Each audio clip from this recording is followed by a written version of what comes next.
Mas Anies, Mas Muhaimin, saya pernah berada di posisi Anda. Saya tahu senyuman Anda berat sekali itu. Walaupun Pak Prabowo tadi sudah ngeledek Mas Anies ya, bahwa saya pernah merasakan senyuman Mas Anies, saya pernah merasakan berat ya kan. Jadi jangan disamakan, dan itu menurut saya tidak etis disampaikan di depan publik, karena ini adalah bagian dari sebuah bentuk kenegarawan. Jadi saya mengkritik Pak Prabowo kali ini. Kalau itu tanyakan kepada beliau, kan beliau yang alami. Kalau saya biasa-biasa aja, ujar Anies dikutip dari Antara. Dengan nyeleneh Gibran memamerkan, jadi gimana bang gitu, atau gimana mbak, bisa diganti begitu kan. Kan dia mau pamer kami udah menang loh kira-kira, dengan wajah yang ya wajah yang bukan, tidak mencerminkan kenegarawanan gitu kan. Assalamualaikum warahmatullahi wabarakatuh. Kembali lagi di channel Prayoga Muhammad. Gimana kabar kalian semua? Semoga baik-baik saja ya, dan dilancarkan segala rizkinya. Kali ini gue akan membahas tentang sindiran Pak Prabowo kepada Pak Anies Baswedan ketika kemarin sidang pleno di KPU penetapan Pak Prabowo sebagai Presiden Indonesia yang terpilih. Nah, tentunya hal itu pun membuat ada netizen juga yang tidak menyukai karena sindiran Pak Prabowo tersebut, karena tidak elok kalau menurut Bung Iqbal juga ya. Nah, teman-teman semua, tidak hanya itu, ketika Pak Prabowo turun dari stage, beliau bertemu dengan Pak Anies Baswedan dan bergenggaman tangan serta menggoyangkan badan Pak Anies Baswedan. Dari sini gue sedikit melihat seperti menguatkan begitulah ya.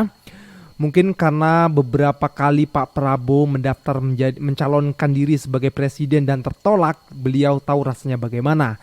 Tapi di sisi lain juga Bung Iqbal Ramadan mengatakan itu tidak elok jika Pak Prabowo di atas stage mengatakan, saya sudah pernah merasakan Pak Anies, kurang lebih seperti itu ya. Dan juga teman-teman semua, ada foto Gibran Rakabuming Raka yang fotonya seperti orang ngantuk dan dipost di Instagram menuai kritikan dari para netizen. Bahkan Bung Rocky Gerung pun mengkritik tentang hal itu. Bagaimana ceritanya? Nanti kita saksikan di video ini ya. Jadi jangan kemana-mana. Oke teman-teman semua, kita mulai dari video di mana Pak Prabowo menyindir Pak Anies Baswedan. Ini dia videonya. Dan mungkin ada di antara kita yang tidak puas, yang kecewa. Mas Anies, Mas Muhaimin, saya pernah berada di posisi Anda.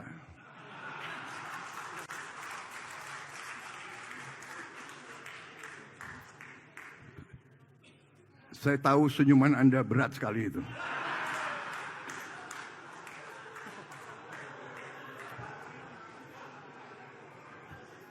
Tapi ini yang dituntut oleh rakyat kita. Kalau kontestasi adem-adem saja, kalau kontestan itu, ya kan,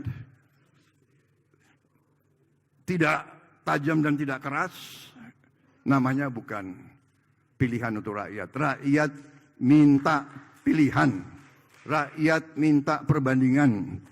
Dan saya terima kasih kepada Mas Anies dan Muhaimin. Juga saya terima kasih sama Mas Ganjar dan Profesor Mahfud.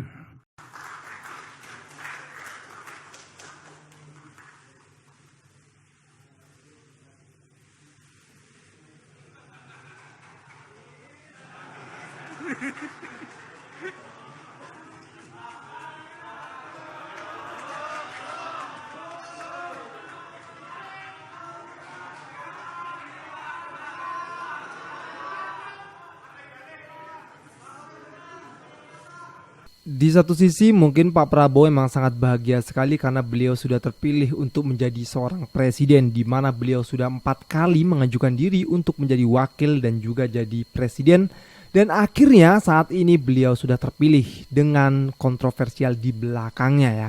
Karena perdebatan di belakang pemilihan presiden ini pasti akan panjang, pasti akan ada terus yang memperdebatkan, apalagi mengenai sosok Gibran Rakabuming Raka.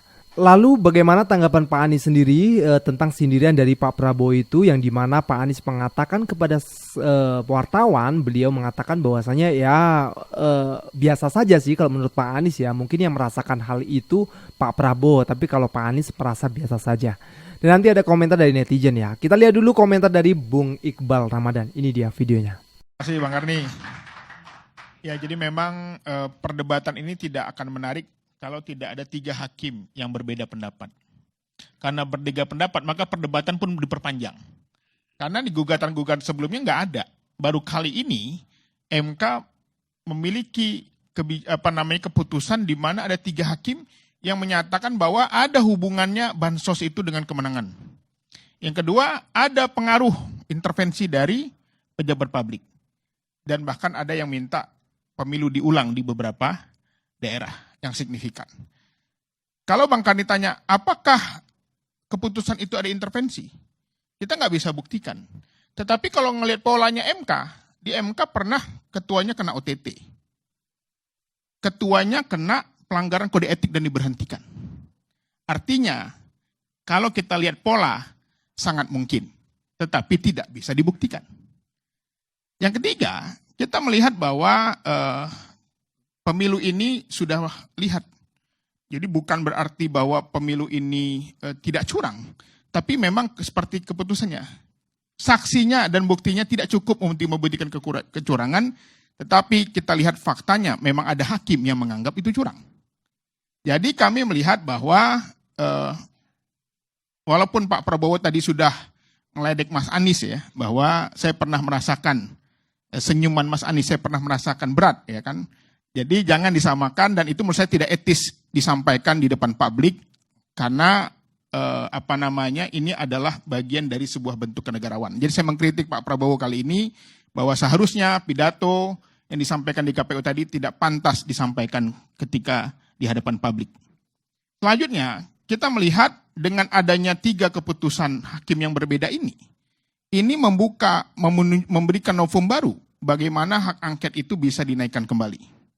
Karena apa? Ini menguatkan bahwa bukti bahwa memang ada hakim wakil Tuhan di muka bumi ini yang menyatakan bahwa berbeda pendapat dari keputusan para hakim mayoritas lainnya. Dan hakim ini bukan hakim sembarangan.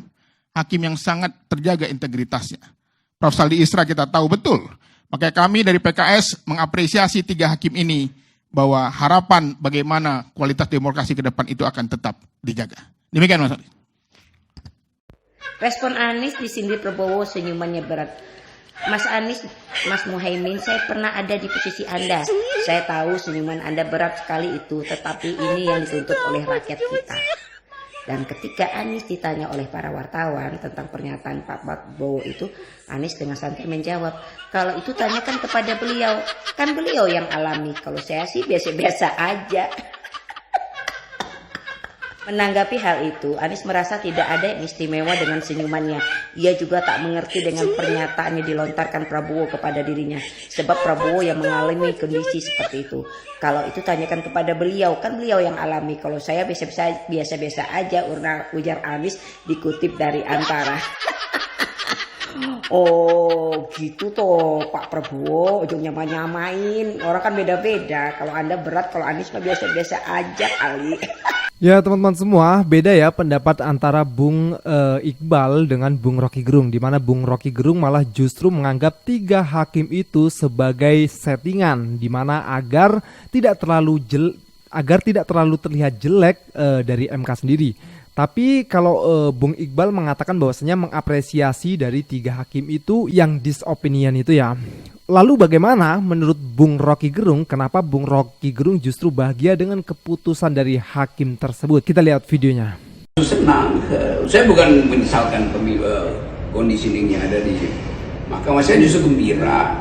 Karena pada akhirnya pembusukan itu kan nggak mungkin hanya daun atau ranting kan. Yang busuk pertama adalah Pak Usman, yang busuk kedua adalah KPU, busuk ketiga adalah Bawaslu. Sekarang yang busuk itu adalah akar dari pohon pemilu itu Mahkamah Konstitusi. Jadi kita senang bahwa memang akarnya harus busuk supaya kalau akarnya tumbang, pohonnya tumbang itu ada kecamba baru kena sinar matahari, dia tumbuh sebagai bibit. Jadi bagus betul peristiwa kemarin untuk memulihkan kembali demokrasi. Kita harus tumbangkan dulu pohon besarnya itu, dan Mahkamah Konstitusi adalah the guardian of constitution, the last resort of demokrasi. Akhirnya tumbang itu, maka kita bersiap-siap untuk menemui kecamba baru yang akan. Jadi biar busuk-busuk sekalian tumbang dan berganti tumbuh dari yang lebih baik lagi. Mantap sekali Bung Rocky. Dan kita masuk ke komentar dari Bung Rocky mengenai foto Gibran. Ini dia videonya. Dengan nyeleneh Gibran memamerkan, jadi gimana bang gitu, atau gimana mbak bisa diganti begitu kan. Kan dia mau pamer kami udah menang loh kira-kira, dengan wajah yang ya wajah yang bukan, tidak mencerminkan kenegarawanan gitu kan.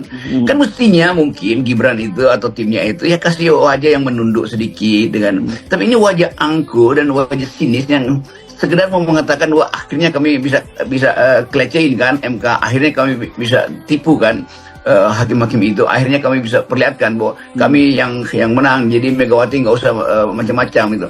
Nah itu sebetulnya sinyal yang nggak ada di dalam putusan MK bahwa Gibran harus merunduk. Memang, tetapi artinya watak Gibran dibaca lagi oleh Ibu Mega. Oh ini anak betul-betul songong apa segala macam. Jadi bayangkan misalnya Pak Prabowo pasti jadi sulit lagi tuh gara-gara cuma foto itu kan. Jadi Ibu Mega akan bilang, Pak Prabowo kalau mau ketemu saya itu jewer dulu lah, atau si Gibran itu karena dia kurang ajar kan. Dan Prabowo ngerti soal-soal beginian. Sebagai seorang perwira dia tahu bahwa tata krama itu harus diunggulkan tuh, cara menghormati atasan. Telah dinyatakan tidak terbukti. Ini yang penting bagi pemerintah ini. Assalamualaikum warahmatullahi wabarakatuh. Itulah statement Jokowi ketika ditanya mengenai keputusan MK. Ya, Jokowi mengatakan pemerintah menghormati keputusan pengadilan MK. Dan yang terpenting katanya bahwa MK memutuskan bahwa pemilu itu sekarang itu jujur, ya kan? Bahwa cawe-cawe pemerintah, mengerahkan aparat, politik bansos dan sebagainya tidak terbukti. Anda percaya dengan itu? Kalau saya tidak sama sekali. Karena kenyataannya tidak seperti itu. Ya kan? Dan lucunya juga MK mengatakan tidak ada nepotisme. Padahal waktu memutuskan Gibran jadi cawapres, itu ketua MK-nya kena etik dan norma, akhirnya dipecat. Jadi memang itulah lucunya di negara kita ini ya. Jelas terang benderang tapi dikatakan tidak ada nepotisme. Ya udahlah, inilah pemilu yang paling brutal menurut saya. Memang tapi sudah kita terima saja. Oke, dan saya kira untuk PDIP Anda tetap di luar pemerintahan saja, karena saya yakin bahwa PKB, Nasdem itu pasti akan ikut mereka lah, ya kan, ikut Prabowo. Dan kemudian kalau PKS saya nggak tahu, cenderungnya akan ke Prabowo juga, karena di dua pemilu yang sebelumnya tuh punya ikatan batin yang kuat, di mana PKS sangat kuat mendukung Prabowo dan sudah 10 tahun jadi oposisi. Jadi sudah waktunya PKS untuk bergabung dengan pemerintahan. Gak apa-apa, oke. Akhirnya tinggal PDIP sendiri dan dengan di luar. Itu pendapat saya. Itu perkiraan saya. Saya selalu dengan PDIP ya. Bahwa PDIP adalah partai yang punya ideologi yang kuat. Persisten dengan demokrasi. Mendukung demokrasi. Di mana ada indikasi bahwa demokrasi itu tidak didukung, PDIP akan menjauh dari pemerintahan yang seperti itu. PDIP tetap di luar saja, meskipun sendirian. Ya. Dan saya selalu dengan statement Ganjar baru-baru ini, yang mengatakan bahwa dia tidak akan mau bergabung dengan pemerintahan Prabowo Gibran apapun, apabila ditawarin. Selalu dengan Ganjar Pranowo, bahwa Pak Ganjar adalah orang yang tidak gila kekuasaan, ya kan? Lain dengan yang partai-partai sebelah. Dengan alasan kita mendukung pemerintah, berkontribusi, bla bla bla bla bla. Ujung-ujungnya hanya mencari kekuasaan. Menteri-menteri kekuasaan itu ujung-ujungnya ke sana semua sebenarnya. Nggak apa-apa. PDIP tetap di luar. Kalau perlu nih, setelah Rakernas tarik semua menteri kalian dari kabinet Jokowi. pastikan ya benang merahnya berkelihatan jelas bahwa mulai sekarang PDIP adalah oposisinya Jokowi. Itu lebih mantap itulah ya. Oke, saya kira itu saja. Assalamualaikum warahmatullahi wabarakatuh. Saya akan memimpin seluruh rakyat Indonesia termasuk mereka yang tidak memilih saya. Seru Pak Prabowo setelah statusnya kini resmi menjadi presiden dengan pendampingnya Gibran sebagai wakil presiden terpilih yang ditetapkan oleh KPU. Tapi yang menarik, pasangan Anies Muhaimin dengan besar hati hadir memberi selamat. Sementara Ganjar Mahfud mengaku tidak diundang. Meski diundang tapi infonya telat. Pak Mahfud mungkin bisa cek grup partai pengusung. Barangkali infonya dikirim ke sana. Bapak masuk grup kan? Setelah penetapan ini baiknya tidak ada lagi tuh rasa benci sekaligus bersiap menghadapi pilkada pertengahan tahun ini. Ya, semoga lebih banyak keikutsertaan anak muda di perhelatan pilkada ini. Dan semoga partisipasi masyarakat juga bisa makin tinggi dan harus ikut memastikan pemimpin yang lahir adalah pemimpin yang bersih. Apalagi syarat capres-cawapres terkini minimal pernah menjabat sebagai kepala daerah. Siapa tahu bisa menjadi cawapres kalau rezeki. Semoga lewat kepemimpinan Pak Prabowo dan Mas Gibran, kapal besar bernama Indonesia ini bisa berlayar, membawa kebaikan dan kebahagiaan untuk seluruh masyarakat Indonesia, bukan hanya milik yang berpunya. Gimana menurut kalian? Apakah Pak Prabowo benar akan memimpin dengan hati atau justru terikat dengan janji politik lagi? Debat tetap pakai adab. Gue cowok, tapi untung gue bukan Anies Baswedan. Kenapa? Karena double kill. Udah mah cowok tuh serba salah ya, gini salah, gitu salah, ngapain aja cowok tuh salah. Ditambah lu Anies Baswedan, makin salah, lu mau ngapain juga salah. Lu mau dateng nih ya ke acara KPU tuh ya sebagai bentuk ya lu negarawan gitu ya, lu menghargai gitu kan keputusan dari negara gitu. Malah dibilang minta jabatan, ya kalau nggak datang nanti juga lu salahin, cupu banget nggak datang, nggak terima kekalahan. Ya untungnya gue cowok tapi bukan Anies Baswedan. Soalnya kalau gue cowok terus gue Anies Baswedan serba salah hidup gue, Raisa tuh jadinya. Kemarin saya ketemu tetangga saya, bilangnya begini, Prabowo menang, sorry ye. Nggak taunya malah datang ke rumah barusan. Mau minjem duit 100, bilangnya nanti diganti kalau udah dapat bansos. Kok bisa ya? Bansos kok malah dijadiin mata pencaharian. Lihat dong, di belakang Pak Prabowo tuh ada siapa aja. Keren-keren anjir. Ada Pak Jokowi, ada Pak SBY. Keren-keren anjir. Ilah, basi banget, tau gak lu basi. Lu semua gak bakalan kenal siapa itu Pak SBY. Kalau dulu Bu Megawati gak ngangkatnya jadi menteri, juga gak bakalan kenal itu sekarang siapa Pak Prabowo. Kalau dulu Bu Megawati gak susah payah mulangkan Pak Prabowo dari Yordania, lu juga gak bakalan kenal siapa Pak Jokowi. Kalau dulu gak diizinin sama Bu Megawati buat jadi DKI Jakarta. Jadi jangan sok-sokan, tapi semuanya ketiga-tiganya berkumpul di kubu yang sama, kubu yang berseberangan dengan Ibu Megawati. Jadi siapakah yang sekuni? Coba dipikir sampai situ, jangan melihat yang sekarang, melihat yang belakang-belakangnya juga. Ya benar sekali ya, harus lihat juga sejarahnya gitu ya biar paham. Oke teman-teman semua, aku rasa cukup ya. Jangan lupa untuk berikan komentar dan kritikan kalian bawah ini. Jangan lupa juga untuk like, subscribe channel ini. Sekian dari gua Prega Muhammad. Wassalamualaikum warahmatullahi wabarakatuh.